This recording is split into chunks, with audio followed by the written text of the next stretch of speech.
Coba kita amati secara seksama. Para pembenci pemerintah atau yang biasa kita sebut kadrun. Indonesia sejak dulu kala tetap dipuja-puja bangsa. Bila pemerintah menorehkan prestasi untuk kemajuan bangsa ini, mereka selalu mencibir tapi mereka akan berlaku sebaliknya. Mereka akan bersuka cita sambil joget-joget ala India bila bangsa dan negeri ini terpuruk. Karena hal tersebut bisa dijadikan peluru atau bahan gorengan untuk menjatuhkan Presiden Jokowi. Itu memang manusia terlaknat. Ini definisi manusia jenis keadaan pada dasarnya bukanlah olokan bagi umat Islam. Seperti yang mereka klaim selama ini, kadrun itu adalah sebutan bagi orang-orang yang selalu memandang negatif semua yang terkait dengan pemerintah. Utamanya adalah Presiden Jokowi. Kami, para militan NKRI yang berakal sehat, para pendukung pemerintahan Jokowi, mayoritas dari kami juga beragama Islam. Jadi jangan pernah samakan antara kadrun dan umat Islam. Itu adalah dua hal yang berbeda.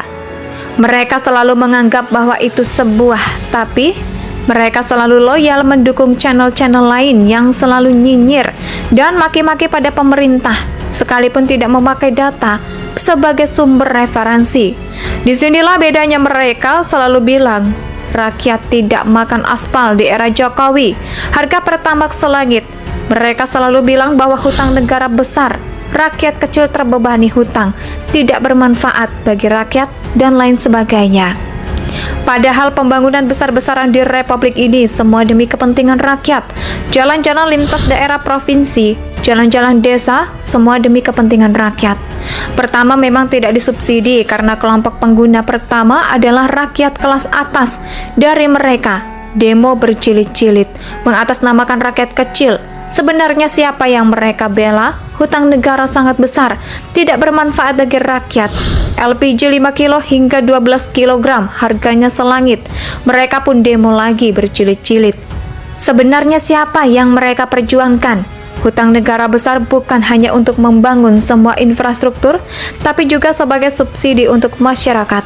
Mulai dari subsidi listrik, subsidi pupuk, urea, SP36, NPK. Pemerintah juga mensubsidi kredit pemilikan rumah atau KPR buat masyarakat yang tidak mampu agar bisa mempunyai hunian yang tidak selalu ngontrak. Belum lagi LPG 3 kg di saat dunia mengalami lonjakan harga gas di berbagai belahan dunia yang bila tidak, mungkin harganya sampai saat ini bisa mencapai Rp40.000 per tabung 3 kg. Pemerintah pun masih terus mensubsidi barang ini agar masyarakat bawah masih bisa memenuhi kebutuhan pangannya. Begitu juga dengan BBM Pertalite. Mereka demo lagi berjilid-jilid, menuntut harga Pertamax diturunkan, yang secara data pengguna Pertamax di Indonesia, kebanyakan mereka masyarakat yang berduit. Lalu siapa yang mereka perjuangkan? Rakyat kecilkah? Peningkatan hutang yang ditarik oleh pemerintah sebenarnya tidak terlepas dari momentum pandemi COVID-19 yang menyebabkan perekonomian Indonesia tertekan begitu dalam. Defisit APBN melebar kala itu, sedangkan pendapatan negara kala itu demi turun cukup drastis. Dan hal ini kembali saya pertegas, bukan hanya terjadi di Indonesia. Semua negara bahkan Amerika dan Cina juga mengalami hal serupa. Jadi tujuan pemerintah berhutang kala itu benar-benar untuk membantu rakyat menangani COVID-19 dan membantu wirausaha masyarakat yang terdampak, terutama UMKM. Apalagi penerimaan negara sedang jatuh dan defisit, tapi kalian para pembenci pemerintah berteriak kegirangan, seperti punya bahan gorengan untuk menjatuhkan. Padahal defisit yang dialami Indonesia masih lebih kecil bila dibandingkan negara-negara lain. Bahkan berita terbaru hari ini, Menteri Keuangan Sri Mulyani menyebut pemerintah akan kembali menggelontorkan dana untuk subsidi masyarakat, yaitu sebesar Rp524 triliun. Itu karena pemerintah sangat cinta dengan rakyatnya. Coba bayangkan bila pemerintah per tahun kira-kira mensubsidi sebesar itu, sudah berapa ribu triliun yang digelontorkan pemerintah yang membantu rakyatnya. Padahal subsidi 524 triliun tersebut hanya untuk mensubsidi energi. Tapi masih saja kalian nyinyir, menghujat, mencemooh, seolah-olah kalian seperti tidak merasakan bantuan. Kalian seolah seperti manusia tertindas, manusia paling sengsara di dunia. Kalian seolah manusia miskin yang terjadi ini dan wajib untuk menghujat pemerintah. Wajib demo-demo di jalanan, walaupun itu mengganggu ketertiban, serta mengganggu masyarakat lain yang ingin menggunakan jalan. Sadarlah wahai kalian, jiwa kalian saat ini sakit. Cara takut seharusnya kalian pergi ke psikiater. Bila tidak ada uang, gunakanlah kartu KIS yang pembiayaan pengobatannya juga ditanggung oleh pemerintah. Bila pemerintah menorehkan prestasi untuk kemajuan bangsa ini, mereka selalu mencibir tapi mereka akan berlaku sebaliknya. Mereka akan bersuka cita sambil joget-joget ala India bila bangsa dan negeri ini terpuruk. Karena hal tersebut bisa dijadikan peluru atau bahan gorengan untuk menjatuhkan Presiden Jokowi. Itu memang manusia terlaknat. Ini definisi manusia jenis keadaan pada dasarnya bukanlah olokan bagi umat Islam. Seperti yang mereka klaim selama ini, kadrun itu adalah sebutan bagi orang-orang yang selalu memandang negatif semua yang terkait dengan pemerintah. Utamanya adalah Presiden Jokowi.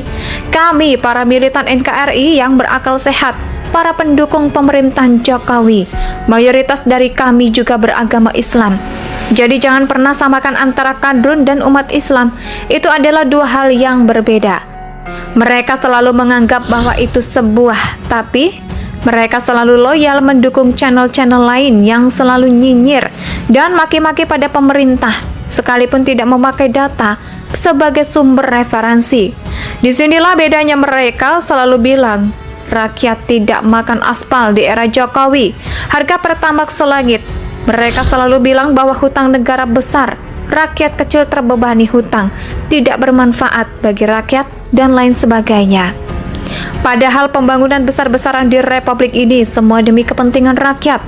Jalan-jalan lintas daerah provinsi, jalan-jalan desa, semua demi kepentingan rakyat. Pertama, memang tidak disubsidi karena kelompok pengguna pertama adalah rakyat kelas atas. Dari mereka, demo berjilid-jilid, mengatasnamakan rakyat kecil. Sebenarnya siapa yang mereka bela? Hutang negara sangat besar, tidak bermanfaat bagi rakyat. LPG 5 kilo hingga 12 kg, harganya selangit. Mereka pun demo lagi berjilid-jilid.